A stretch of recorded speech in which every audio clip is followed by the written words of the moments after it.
Hello friends, मैं आकांक्षा GK with आकांक्षा में आपका स्वागत करती हूँ। फ्रेंड्स, आज हम पढ़ने वाले हमारा करंट का टॉपिक है और मेंस के लिए बहुत इंपॉर्टेंट है। अगर हम सेकंड पेपर का पार्ट बी का देखें और हमारे मध्य प्रदेश से संबंधित है तो ये तो बहुत इम्पॉर्टेंट हो जाता है। तो ये रहेगा आपका मध्य प्रदेश राज्य प्रवासी श्रम आयोग पर टिप्पणी लिखिए। तो ये जो मध्य प्रदेश श्रम आयोग बना हुआ है अभी प्रवासी मज़दूरों के लिए, कोरोना के कारण जितने भी मज़दूर हैं मध्य प्रदेश के जो बाहर गए हुए थे और मध्य प्रदेश आए हुए हैं उनके लिए ये आयोग बना हुआ है। और ये टेम्पररी आयोग है, मतलब ये 2 साल के लिए बना हुआ है। तो इसके बारे में हम पूरा लिखेंगे क्योंकि ये हमारे 6 नंबर में भी आ सकता है, 15 नंबर में भी आ सकता है और 3 नंबर में भी आ सकता है। पेपर सेकंड का ये पार्ट 2 रहेगा। तो चलिए स्टार्ट करते हैं। आगे बढ़ने से पहले पहली बार है चैनल पे तो चैनल को सब्सक्राइब ज़रूर कीजिएगा ताकि आने वाली सभी वीडियो की इन्फॉर्मेशन आपको मिलती रहे। क्वेश्चन है, मध्य प्रदेश राज्य प्रवासी श्रमिक आयोग का संगठन उद्देश्य पर प्रकाश डालिए। हमको इसके बारे में पूरी टिप्पणी लिखना है, कुछ भी आ सकता है, इसका उद्देश्य आ सकता है, इसके संगठन आ सकता है, कार्य आ सकता है। तो हमको सभी एक प्रश्न में 15 नंबर में कर लेना है। अगर 6 नंबर में आता है तो हमको उसी को एक पेज में अकॉर्डिंग कर लेना है। तो मध्य प्रदेश शासन द्वारा आत्मनिर्भर भारत कार्यक्रम के दृष्टिगत प्रदेश में प्रवासी श्रमिकों के कल्याण के, रोजगार, कौशल विकास आदि के विषय में सुझाव के लिए मध्य प्रदेश श्रमिक आयोग का गठन हुआ है कि हमें जो आत्मनिर्भर भारत कार्यक्रम है और हमें प्रवासी श्रमिकों का कल्याण करना है, उनका रोजगार कौशल विकास करना है। तो उसके विषय में सुझाव देने के लिए कि हम इनको किस तरह से इनको अच्छा कर सकते हैं, इनका कल्याण कर सकते हैं, इनके लिए कोई योजना बना सकते हैं। तो उनके सबके लिए ये इस आयोग का गठन किया गया है। फ्रेंड्स, आपने अगर मेरे व्हाट्सएप ग्रुप ज्वाइन नहीं किया है तो ज्वाइन कर लीजिएगा। डिस्क्रिप्शन में आपको लिंक मिल जाएगी उस ग्रुप में। और टेलीग्राम ग्रुप में मैं जो दूसरे बुक्स होती हैं, अदर बुक्स होती हैं जो महत्वपूर्ण, उनकी कॉपीज़ आपको देती हूँ, उनकी PDF प्रोवाइड कराती हूँ। साथ में दूसरे कोचिंग के नोट्स वगैरह भी उसमें देती हूँ, तो आप वहाँ पर ज्वाइन हो सकते हैं। लिंक आपको डिस्क्रिप्शन में मिल जाएगा। ये जो प्रवासी श्रमिक आयोग है उसके पात्र कौन हैं? प्रवासी श्रमिक आयोग के पात्र कौन हैं? उसके पात्र होगा प्रवासी श्रमिक। अब ये प्रवासी श्रमिक कौन होगा? प्रवासी श्रमिक कौन होगा? मध्य प्रदेश का ऐसा मूल निवासी होगा जो अन्य राज्य में श्रमिक के रूप में कार्य कर रहा था तथा 1 मार्च 2020 या उसके बाद मध्य प्रदेश में वापस लौटा हो। इस जो मध्य प्रदेश श्रमिक आयोग में जो योजनाएं बनेंगी उसके लिए पात्र कौन होगा, कौन से प्रवासी श्रमिक होंगे, वो क्या पात्रता रखते होंगे? तो प्रवासी श्रमिक के लिए पात्रता यह है कि वह मध्य प्रदेश का मूल निवासी हो, अन्य राज्य में श्रमिक के रूप में कार्य कर रहा था तथा 1 मार्च 2020 या उसके बाद मध्य प्रदेश में वापस लौटा हो। नेक्स्ट है कर्तव्य और उद्देश्य। प्रवासी श्रमिक के क्या कर्तव्य हैं और क्या उद्देश्य हैं? फ्रेंड्स, अगर आपने मेरे नोट्स परचेस नहीं किए तो कर लीजिए, अगर आप कर सकते हैं, अगर आपको नोट्स लेना है। और इसी प्रकार जिससे मैं आपको पढ़ा रही हूँ इसी प्रकार मेरे हैंड रिटन नोट्स हैं, इसी प्रकार से फ्लो चार्ट और डायग्राम का यूज़ किया हुआ है मैंने। और इसी प्रकार से करंट टॉपिक आपको मिलता रहेगा वहाँ बाद में भी। जैसे कि अभी मैंने स्वास्थ्य वाले ग्रुप में कोरोना के करीब 5 से 6 प्रश्न डाले हुए हैं जिनसे बाहर नहीं जाएगा कोरोना का प्रश्न, और वो आपके लिए बहुत यूज़फुल रहेगा। और इसी प्रकार ये मेरे उसी ग्रुप में डलेगा क्योंकि ये कल्याणकारी योजना है। तो स्वास्थ्य और कल्याणकारी योजना और हमारा जो मध्य प्रदेश का स्पेशल ग्रुप है, मध्य प्रदेश स्पेशल ग्रुप में इसको डाला जाएगा क्योंकि मध्य प्रदेश से संबंधित सभी प्रश्न उसी में हैं। उसमें मध्य प्रदेश की आपको 4 फाइलें मिलेंगी अगर आप हार्ड कॉपी मंगाते हैं, और उसमें आपका पूरा मध्य प्रदेश कवर रहेगा। जो प्रवासी श्रमिक आयोग है जो गठित हुआ है मध्य प्रदेश में, उसका उद्देश्य क्या है? उसका उद्देश्य है प्रवासी श्रमिकों के कल्याण के लिए, उनका कल्याण करने के लिए, प्रवासी श्रमिकों के रोजगार सृजन हेतु, प्रवासी श्रमिकों को रोजगार देने के लिए, प्रवासी श्रमिक और परिवार के कौशल हेतु उनके कौशल प्रदान करने के लिए, उनको श्रम कानूनों के प्रभावी क्रियान्वयन के लिए, जो जितने भी श्रम कानून बने उनका अच्छे से क्रियान्वयन हो, प्रभावी श्रमिक को कल्याणकारी योजना का लाभ देने हेतु जैसे त्वरित लाभ हो। इन सभी के कारण प्रवासी श्रमिक जो मध्य प्रदेश प्रवासी श्रमिक आयोग का गठन हुआ है। चलिए आगे देखते हैं। अब इसके अध्यक्ष कौन है, किस प्रकार से अध्यक्षों का गठन होता है? तो राज्य शासन द्वारा नामांकित व्यक्ति हो सकता है। और ये जो व्यक्ति होगा उसको प्रवासी मजदूर के कल्याण में करीब 10 वर्ष का अनुभव हो।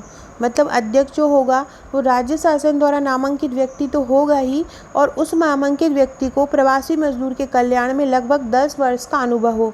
राज्य शासन का सचिव या अनिम्न स्तर या उससे छोटे स्तर का सेवानिवृत्त अधिकारी हो सकता है। ये जो अध्यक्ष है या तो भारत सबसे पहले राज्य शासन या मध्य प्रदेश शासन द्वारा नामांकित व्यक्ति होगा।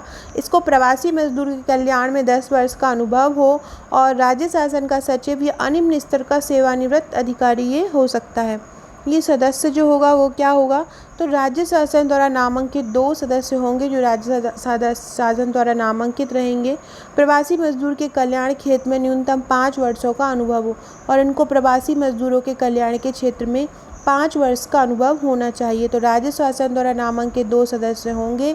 प्रवासी मजदूर के कल्याण के क्षेत्र में उनको न्यूनतम 5 वर्ष का अनुभव होना चाहिए। इनका जो कार्यकाल होगा, अध्यक्ष को 5 साल, अध्यक्ष जो है उसको भी अनुभव कितने का होना चाहिए, 10 साल का, और सदस्य को कितने का होना चाहिए, 5 साल का। ये दोनों में डिफरेंस याद रखिएगा कि अध्यक्ष को अनुभव होना चाहिए 10 वर्ष का, और सदस्य को होना चाहिए न्यूनतम 5 वर्ष का। ये जो श्रमिक आयोग है ये ऑटोमेटिकली 2 वर्ष बाद समाप्त हो जाएगा। केवल 2 वर्ष के लिए ही इसको गठित किया गया है, केवल 2 वर्ष के लिए ही इसका गठन किया गया है आयोग का। तो याद रखिएगा, इसका ये ऑब्जेक्टिव में भी आ सकता है कि मध्य प्रदेश, ये आपका प्रीलिम्स का प्रश्न भी बन सकता है कि मध्य प्रदेश श्रमिक आयोग का जो प्रवासी श्रमिक आयोग है उसका कार्यकाल कितना है, तो 2 वर्ष हो सकता है। अब ये पदच्युति है इनके जो अध्यक्ष हैं इसके और जो सदस्य हैं, इनको हम कैसे पदच्युत कर सकते हैं, पद से विमुक्त कैसे कर सकते हैं, तो किन किन कारणों से ये पद विमुक्त हो सकते हैं देखते हैं।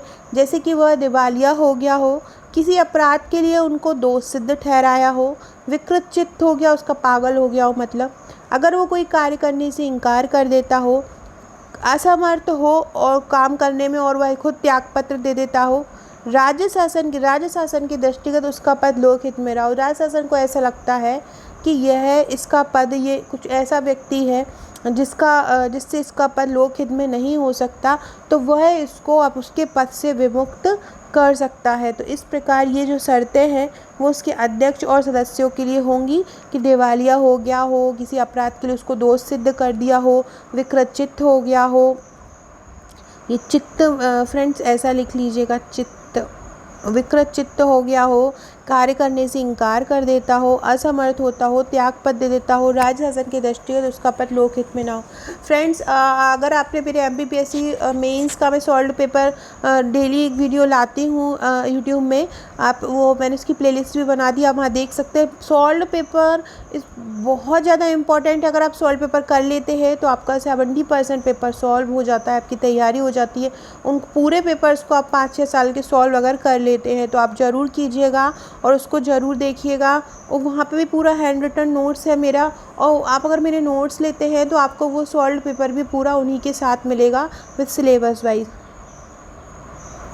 इसका जो मुख्यालय होगा मध्य प्रदेश राज्य प्रवासी श्रमिक आयोग का, तो इसका मुख्यालय कहाँ होगा, भोपाल में होगा।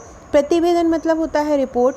तो ये जो आयोग है वो अपनी रिपोर्ट किस तरह देगा और किसको देगा, तो ये रिपोर्ट प्रतिवेदन क्या है, ये जो आयोग है वो आवश्यक अभिलेख जानकारी मंगा सकेगा।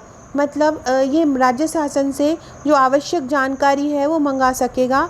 आयोग प्रत्येक 3 माह में अपना प्रतिवेदन राज्य सरकार को देगा, और आयोग जो है हर 3 माह में अपना प्रतिवेदन राज्य सरकार को देगा। और अगर कोई प्रतिवेदन देना है और प्रतिवेदन से संबंधित कोई जानकारी है तो वो जानकारी अपने पास मंगा सकेगा, और 2 साल बाद ऑटोमेटिकली ये आयोग समाप्त हो जाएगा। अब ये नियुक्ति, इसकी नियुक्ति कैसे मतलब वो करेंगे, जो इसके जो सदस्य लोग हैं, तो सचिव सहायक श्रम आयुक्त स्तर के अधिकारी, जो इसका सचिव होगा वो सहायक श्रम आयुक्त स्तर का अधिकारी होगा, और इनसे विभाग के उपक्रम से प्रति नियुक्ति पर आवश्यक सेवाएं ली जा सकेंगी। मतलब जो नियुक्ति होगी, जैसे मैंने पहले बताया 2 साल के लिए बन रहा है, तो एक संविदा के तौर पर प्रति नियुक्ति होगी। तो इस प्रकार से विभाग के उपक्रम में प्रति नियुक्ति पर आवश्यक सेवाएं जो भी ज़रूरत पड़ी अगर किसी की सदस्यों की, तो उनकी नियुक्ति प्रति नियुक्ति के आधार पर की जा सकेगी। सो फ्रेंड्स, ये था हमारा आज का क्वेश्चन। इसमें हमने क्या लिखा है, पूरा पहले इंट्रो लिखा, फिर पात्र, उम्मीदवार, कर्तव्य और उद्देश्य लिखे, फिर अध्यक्ष लिखा, सदस्य, कार्यकाल, पदच्युति लिखी, मुख्यालय, प्रतिवेदन और नियुक्ति लिखी। फ्रेंड्स, ये मेरे व्हाट्सअप का पेड ग्रुप है। जैसे कि ये मेरे एक एग्जाम्पल के तौर पर पॉलिटी का ग्रुप लेके आई हूँ, वहाँ पे इस तरह का अपडेट दिया जाता है मेरे व्हाट्सअप पे। ये पेड ग्रुप में केवल मेरे ही लिखे हुए नोट्स रहेंगे, बाकी जो पब्लिक ग्रुप है वहाँ पे आपको अलग अलग मिल सकते हैं। इस प्रकार से सभी सब्जेक्ट का ये ग्रुप रहेगा। ये जो ग्रुप है, टोटल 21 ग्रुप हैं। 21 ग्रुप के कारण आपको 21 रजिस्टर बनाने हैं और इन रजिस्टर पर जो मैं अपडेट दे रही हूँ वो लिखना है, ताकि आपकी तैयारी होती रहे।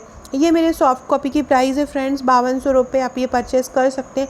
सॉफ्ट कॉपी केवल और केवल आपको 30 तारीख तक मिलेगी। सॉफ्ट कॉपी 30 के बाद नहीं मिलेगी, उसके बाद आपको हार्ड ही लेना पड़ेगा। और ये हार्ड कॉपी के नोट्स है, इसकी रेट 8500 रुपये है और इसको आप मंगा सकते हैं। ये 25 फाइलें रहेंगी, इनका वजन करीब 10 से 11 किलो रहेगा और ये सभी फ्रेम्ड आंसर रहेंगे। इसमें हैंड रिटन नोट्स हैं आपके, पूरा बाइंडिंग कॉपीज़ रहेगा और ग्लॉसी शीट से रहेगा, और जिससे आपको पढ़ने में भी बहुत अच्छा लगेगा और कॉपी को पकड़ने में भी बहुत सुविधा रहेगी, क्योंकि मैंने बहुत अच्छे से बाइंडिंग करा दी हूँ। सो फ्रेंड्स, वीडियो अच्छा लगा हो तो लाइक शेयर ज़रूर कीजिएगा। हमारे व्हाट्सएप और टेलीग्राम ग्रुप से आप जुड़ सकते हैं, जिसकी लिंक आपको मिल चुकी है। Okay friends, thank you.